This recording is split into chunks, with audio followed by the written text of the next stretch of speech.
Hi everyone, I'm Adam, a 29-year-old guy from Boston, and I'm still angry from what happened just a few days ago. I never thought I'd be writing one of these posts, but here I am, trying to make sense of the mess my life has become. I guess I should start from the beginning. I met Rachel 4 years ago at a mutual friend's birthday party. We hit it off immediately, bonding over our shared love of indie rock and obscure sci-fi novels. Within a few months, we were inseparable. Rachel was everything I'd ever wanted in a partner: smart, funny, and kind. Or so I thought. Our relationship progressed quickly.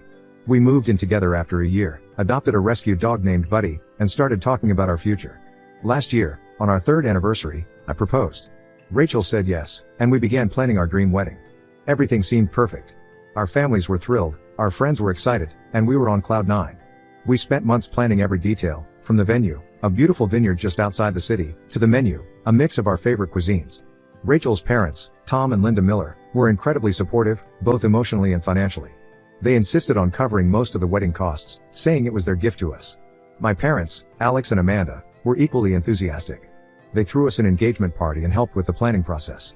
Our families got along well, which made everything even better. It felt like the stars had aligned, and I was about to start the next chapter of my life with the woman I loved. The wedding was set for last Saturday. We had about 150 guests confirmed, including family and friends from all over the country. Some had already flown in, staying at nearby hotels. The rehearsal dinner was scheduled for Friday night, and everyone was looking forward to the big day. Then, last Thursday, just 2 days before the wedding, my world came crashing down. I had taken the day off work to handle some last-minute wedding details. Rachel was supposed to be at her final dress fitting with her mom and bridesmaids. I was at home, double-checking our honeymoon reservations when I received a text from my best friend and best man, Liam. The message simply read, "Call me ASAP. It's important." Confused and a bit worried, I called Liam immediately. What he told me next felt like a punch to the gut. Liam works at a software company downtown, and he had just seen Rachel entering a nearby hotel with another man. He said they were holding hands and acting very intimate. At first, I couldn't believe it.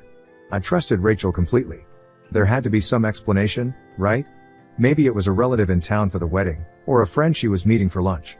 But as Liam described the scene in more detail, my heart sank. He said Rachel and this man had kissed before entering the hotel, and it definitely wasn't a platonic kiss. I felt sick to my stomach. My mind was racing, trying to make sense of what I'd just heard. I thanked Liam for telling me and hung up.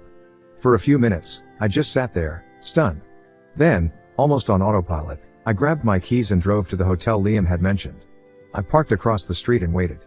After what felt like hours but was probably only about 45 minutes, I saw them exit the hotel. Rachel, my fiancée, the woman I was supposed to marry in 2 days, was arm in arm with a tall, dark-haired man I'd never seen before. They were laughing and looked completely at ease with each other. As they walked down the street, I saw Rachel lean up and kiss him. It wasn't a quick peck on the cheek, it was a deep, passionate kiss that left no doubt about the nature of their relationship. I felt like I was watching a nightmare unfold in front of me. I don't remember driving home. I must have, because the next thing I knew, I was sitting on our couch, staring at the wall. Buddy, our dog, sensed something was wrong and kept nudging my hand, whining softly. I couldn't even bring myself to pet him. Rachel came home a few hours later, acting as if nothing was wrong. She kissed me on the cheek and started chattering about her day, talking about the dress fitting and how excited she was for the wedding. I couldn't believe how easily she was lying to my face. I waited until she finished talking, then I simply asked, "Who is he, Rachel?" The color drained from her face. She tried to play dumb at first, asking what I meant. But I told her everything, about Liam's call, about seeing her at the hotel. I asked her how long it had been going on, how she could do this to me, to us, just days before our wedding. Rachel broke down crying, begging me to let her explain. Through her tears, she told me that the man was Jack, an ex-boyfriend from college.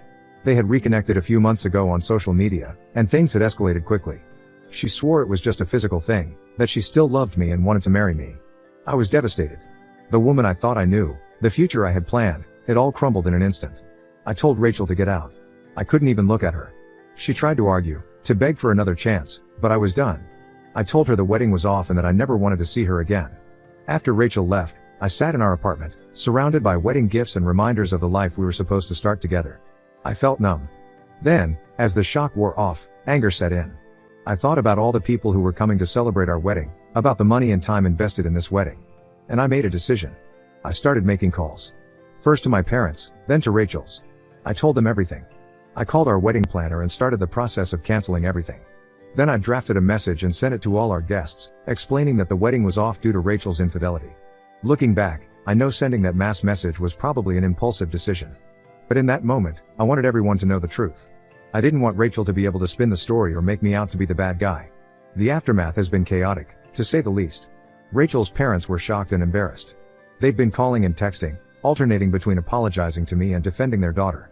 My parents are furious with Rachel and her family, feeling like we've been deceived and used. Some of Rachel's friends have reached out, calling me names for humiliating her publicly. Others, including some mutual friends, have expressed their support for me and their disappointment in Rachel. The financial aspect is another mess. Rachel's parents want their money back for the wedding expenses, but many things are non-refundable at this point. There's talk of legal action, though I'm not sure how serious that is. In the midst of all this, I'm left trying to pick up the pieces of my life. I've moved out of our apartment and am staying with my parents for now. Buddy is with me, there was no way I was leaving him behind. I've taken some time off work to deal with everything, but I know I'll have to face reality soon. So, Reddit, I turn to you. Am I the asshole for exposing my cheating fiancé and canceling our wedding at the last minute?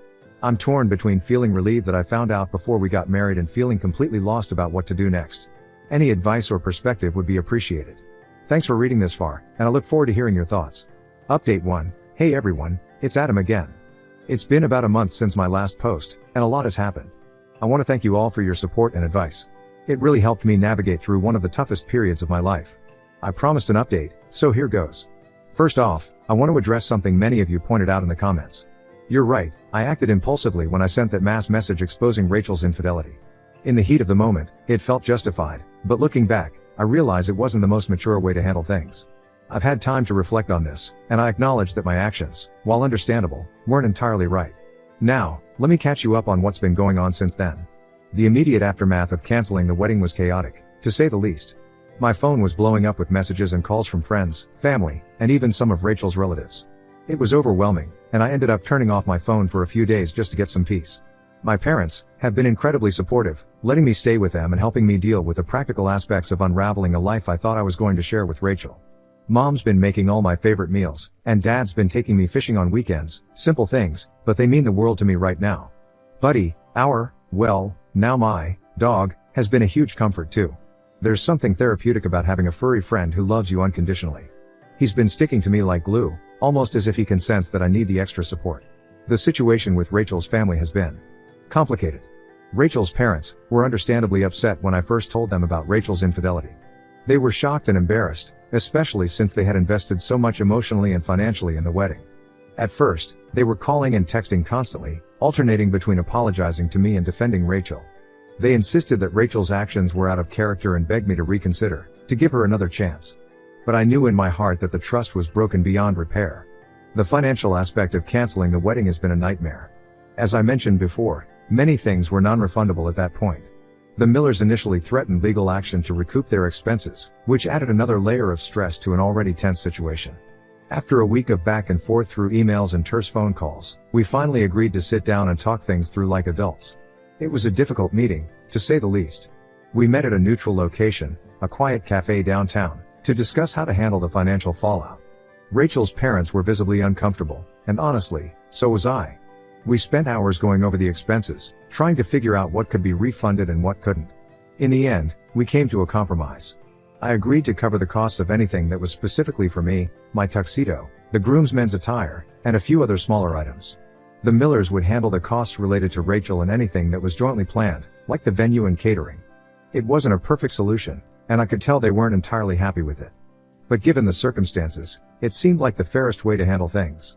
We all left that meeting feeling drained but with a sense that at least this part of the mess was somewhat resolved. As for Rachel, well, that's been the hardest part of all this. Despite my initial anger and the hurt of her betrayal, a small part of me still cared for her. 4 years of love and shared experiences don't just disappear overnight, no matter how much you might want them to. Rachel has tried to contact me numerous times since that day. At first, I ignored all her calls and messages. I needed time and space to process everything. But after about 2 weeks, I finally agreed to meet with her. I felt I owed it to myself, and to the relationship we once had, to hear her out. We met at a park near our old apartment. It was a sunny day, but the atmosphere between us was anything but bright.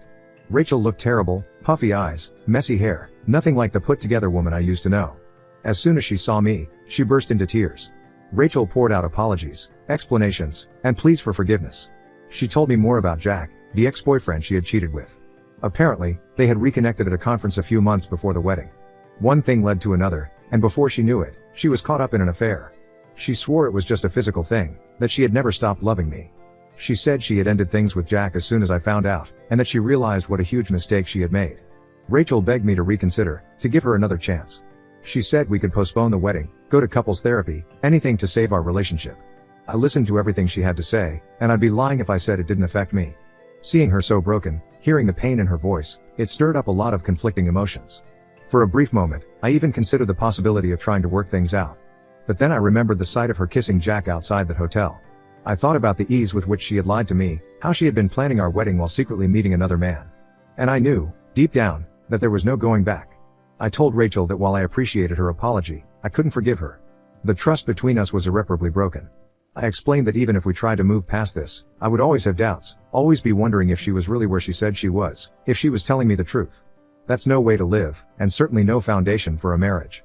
It was one of the hardest conversations I've ever had. Rachel broke down completely, and it took every ounce of willpower I had not to comfort her. But I knew I had to stand firm. I wished her well, told her I hoped she would find happiness, and then I walked away. It felt like closing the final chapter on a book I once thought would be my life story. In the weeks since then, I've been focusing on healing and moving forward. I've started seeing a therapist to help me process everything. It's been incredibly helpful to have a neutral party to talk to, someone who can help me navigate the complex emotions I'm dealing with. I've also been leaning on my friends more than ever. Liam, my best friend who initially tipped me off about Rachel's affair, has been checking in on me regularly. He's been great about getting me out of the house, whether it's for a game of basketball or just a beer at our favorite local pub. My other close friends have been supportive too. They've been patient with me, listening when I need to vent, distracting me when I need to get out of my head. I'm realizing more and more how lucky I am to have such a solid support system. Work has been another focus. After taking some time off to deal with the immediate aftermath of the canceled wedding, I threw myself back into my job. It's been a welcome distraction, and I've even taken on some new projects that I'm excited about. As for my living situation, I'm still staying with my parents for now. I've started looking for a new apartment, but I'm not rushing into anything. Being around family has been comforting, and I'm grateful for the stability it provides while I figure out my next steps. The situation with Rachel's friends and some of our mutual acquaintances remains tense. A few of Rachel's closest friends are still angry with me for the way I exposed her infidelity. They've sent some nasty messages, accusing me of humiliating Rachel unnecessarily. While I understand their loyalty to her, it still stings to be painted as the bad guy by people I once considered friends. On the flip side, many of our mutual friends have reached out to express their support for me. Some have shared that they're no longer in contact with Rachel, feeling that her actions were a betrayal not just of me, but of all the people who cared about us as a couple. It's bittersweet. I appreciate their support, but I hate that this situation has caused rifts in so many relationships. One of the hardest parts of all this has been dealing with the aftermath of the canceled wedding. There were so many little details that I never even considered until I had to start undoing them all. Returning wedding gifts, canceling honeymoon reservations, updating all the people who weren't on the main guest list but still knew about the wedding, vendors, co-workers, distant relatives. But slowly, surely, I'm starting to see a future beyond this pain. I've started setting new goals for myself, both personally and professionally. I'm considering taking some classes to further my career, something I had put on hold while focusing on wedding planning. I've also been thinking about doing some traveling on my own, maybe taking the trip to Europe I've always dreamed about. As for the question of whether I was the asshole for exposing Rachel's infidelity and canceling the wedding, well, I've had a lot of time to think about that. The overwhelming consensus from my original post was that I wasn't the asshole for canceling the wedding. That part, I'm sure about. I couldn't have gone through with marrying someone who had betrayed my trust so completely. The exposure part is trickier. Many of you pointed out that while my anger was justified, sending that mass message was an impulsive and potentially hurtful action. After a lot of reflection, I tend to agree. In an ideal world, I would have taken some time to cool down and then found a more measured way to inform people about the canceled wedding. That said, I don't think I can fully regret my actions. In that moment, angry from the shock and pain of betrayal, I acted on raw emotion. It wasn't perfect, but it was human. I'm learning to forgive myself for not handling everything flawlessly in a situation I never expected to be in. So, where do I go from here? Honestly, I'm still figuring that out. But for the first time since this all happened, I'm starting to feel hopeful about the future. I'm not ready to think about dating again, not by a long shot. Right now, I'm focused on rebuilding my life on my own terms. To those of you who offered advice and support on my original post, thank you. Your words meant more than you know. To anyone out there going through something similar, hang in there. It gets better. It's not easy, and it's not quick, but it does get better. And to Rachel, if by some chance you're reading this, I meant what I said. I hope you find happiness. I hope we both learn and grow from this experience. But I also hope you understand that our chapter together is closed for good. Thank you all for listening, for caring, and for being a part of this journey with me. Your support has meant the world. Here's to new beginnings, to healing, and to whatever the future may hold. Now on to the next story. Story 2. Dumped my GF 15 years ago because I didn't want kids. Now I'm back in her town, missing her like crazy. I've been tearing myself apart just thinking about her and how things ended. I can't stop no matter how much I try. This is going to be a long post. When I, 37M, was 20, I met the most beautiful woman, Lila, who was 19 at the time. She was both inside and out. She had the most gorgeous dark brown hair that looked red and purple when the light hit it just right, these golden brown eyes and lashes that looked like a doll's, freckles on her rosy plump cheeks, and a single dimple when she smiled a certain way. She was a year younger than me, but yet she was always so much smarter and mature in every aspect. We dated for 2 years. I met her parents, and her no-nonsense cop father definitely gave me the stank eye at first, but he grew to like me. Her mom adored me right off the bat, always commenting on how my green eyes complemented her daughter's golden brown eyes in the most romantic way. I still don't fully understand what that means, but I like the compliment. Her younger siblings loved playing in the backyard with me. She met my parents and my 2 brothers, and they all loved her right off the bat. My younger brother was the same age as her, and they were going to college together and would help each other study in some of the shared classes their majors had. Hell, even my 6-month-old dog I had adopted before even meeting her seemed to like her more than he liked me. She told me her dreams, how she wanted to own a home that was tucked away from everything but not completely isolated. How she wanted to be a doctor, and that she wanted to help people. She wanted to be a pediatrician, she loved kids. She always said she wanted a family. She didn't care how many kids she had, she just wanted to experience the ups and downs of motherhood. She wanted the good, the bad, the ugly. I listened to her go on and on about baby names and how she would design a nursery. At the time, I thought I wanted kids too. I wanted to marry this girl and give her the family she so clearly wanted. She was my Lila, I wanted to stay with her forever. I was young, but I was in love with her. After 2 years of dating I started to realize that I didn't want to have kids. I thought I was just being around too many of my bratty cousins and that was turning me off from the idea. But the more I thought about it, the more the idea of having to be a father made me sick. I would get headaches and my stomach would twist in knots thinking about having to take care of some screaming, crying and shitting little thing, and then have it grow into a tantrum-throwing toddler, a bratty child, and then some moody teenager. I didn't want to be held down like that. I wanted to travel, have money, be free. After a few drinks one night, I ended up telling all of this to Lila. I remember she went quiet and simply said, "I won't try and change your mind, but I'm not giving up my dreams." I remember scoffing and rolling my eyes, telling her that we weren't going to have kids. She stood up from the couch, and said, "You might not want that anymore, but I still do. I'm not going to try and force either one of our minds to change, then one of us will end up miserable." I realized she was breaking up with me, and even though she was so calm and mature about it, I remember feeling so angry. She was walking around the apartment gathering her things and being completely silent. I kept arguing with her, trying to change her mind. I kept telling her that it was stupid to want kids, that they were annoying and a waste of time. When she still didn't budge, I started to insult her. I said she was stupid, that she was a weak woman for wanting to be a mom, that she should just give up on being a doctor so she could push out her brats. Lila finally started to respond to me, telling me to calm down, that we simply wanted different things in life and that was okay. I hated her in that moment, that she wasn't agreeing with me. I remember punching the wall of our apartment, kicking a door, throwing anything I could get my hands on. She watched me wreck our living room and kitchen, not saying a word. She walked past me and left. This whole thing happened over a few hours. In less than a day I lost the love of my life, and my apartment was now trashed. Of course, news of why we broke up and my reaction to it reached my family. My mom cried hearing how I reacted. My dad gave me the coldest look I'd ever seen. My brothers both said I was an idiot, with my younger brother saying I was lucky Lila hadn't called the cops on me during that. That was 15 years ago. I've tried to have relationships since, but they never lasted more than a few weeks. I travel around for work, but now I'm back in the same town Lila lives in. Lila got married, got her doctorate, had kids, and is still a pediatrician last I heard. I know my younger brother still kept some contact with her in the first few years after the breakup. He even invited her to his wedding, but she declined because she didn't want to cause drama. I'm back in her town, the town we both grew up in, dated in, lived in, and where she currently lives. I can't stop thinking about her. I miss her so much right now. I miss her sweet perfume that smelled like a bakery, her strawberry shampoo, the way her hair looks in the light. She's 36 now, and I want to reach out to her and make amends with her. I want to hold and hug her one last time, to tell her I love her and I'm sorry. I don't know if that's a good idea, but a part of me needs closure. I don't know what to do. I want to sweep her off her feet and have her be my love again, but I don't know if that ship has sailed already. Update 1. I have a date with my ex tomorrow and I'm nervous. August 11, 2024. I recently reached out to an ex-girlfriend of mine to see about meeting up and catching up on life. I didn't expect her to respond to me, as we ended on bad terms. She responded, we ended up messaging for a while and did some catching up. I finally asked her if she'd be willing to see me in person, and said she'd be willing to meet up with me. I'm over the moon, but I'm also nervous about going on a date with her. She's 36 and I'm 37, and our last time being on dates with one another was close to 15 years ago. Our date is tomorrow evening after she gets off work. I'm scared I'll mess things up again. I already feel like she's being too generous with me by even agreeing to speak to me again, let alone see me in person, but I'll take any chance I can to try and make things right with her. I can't shake this horrible feeling in the back of my throat that I'll mess something up, that I'll just end up more heartbroken than before. That I'll come on too strong and she won't want to see me ever again. I've bought her favorite flowers for her, I've already made sure to start re-wearing her favorite cologne of mine from all those years ago. I've been practicing what I need and what I want to say to her.